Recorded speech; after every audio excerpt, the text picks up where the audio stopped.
Thanks for going another mile with me, Joel Heitkamp, here at KFGO.com. If you listen to News and Views each and every morning from 8:30 to 11 on the Mighty 790 KFGO, you'll know that oftentimes one of the most plain-spoken and best guests we ever can get is the mayor of Devil's Lake.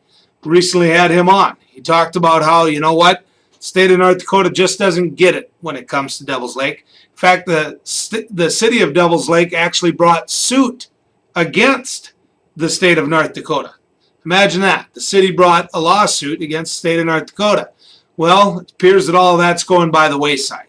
Why? We can ask a lot of questions as to why.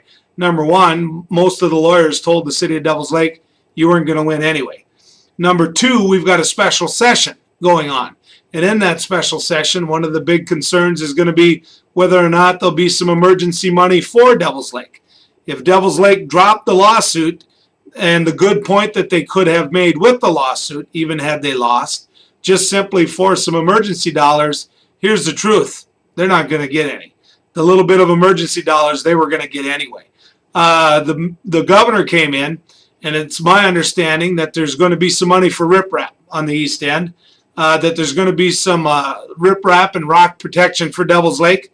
Is that a payoff? Is that a buy-off? Well, that's going a little far for me. Let's just say it's a deal.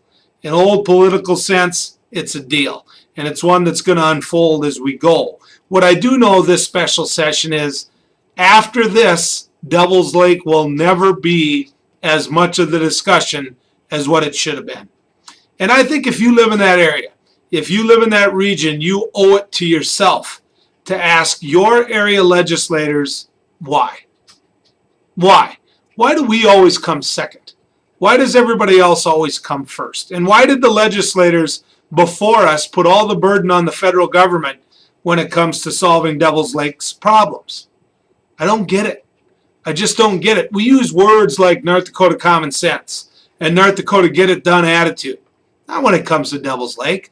We've dumped that squarely on the lap of the federal government.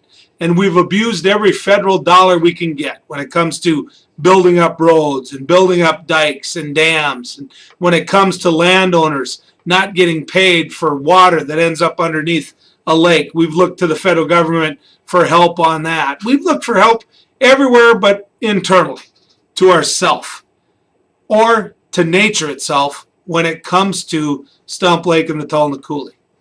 Now, the city of Devil's Lake was making a good point. One, I knew they were never going to win, and quite frankly, one, they knew they were never going to win. The details of what deal got cut that made them all shake hands and start getting lovey-dovey with the governor, I guess we might never know. But what I will know is this. In the end, the people who have always been brokering the deals for Devil's Lake, the Joe Belfords of the world, the Jack Dalrympers of the world, the state water commissions of the world, have won again. And I would guess that 10 years from now, if I was sitting in front of this very same camera, going another mile with you, we'll still be discussing how Devil's Lake's permanent solution hasn't been solved. Let's hope I'm wrong. Thanks for riding another mile. Always good talking to you, and we'll see you right here on air on the Mighty 790 KFGO.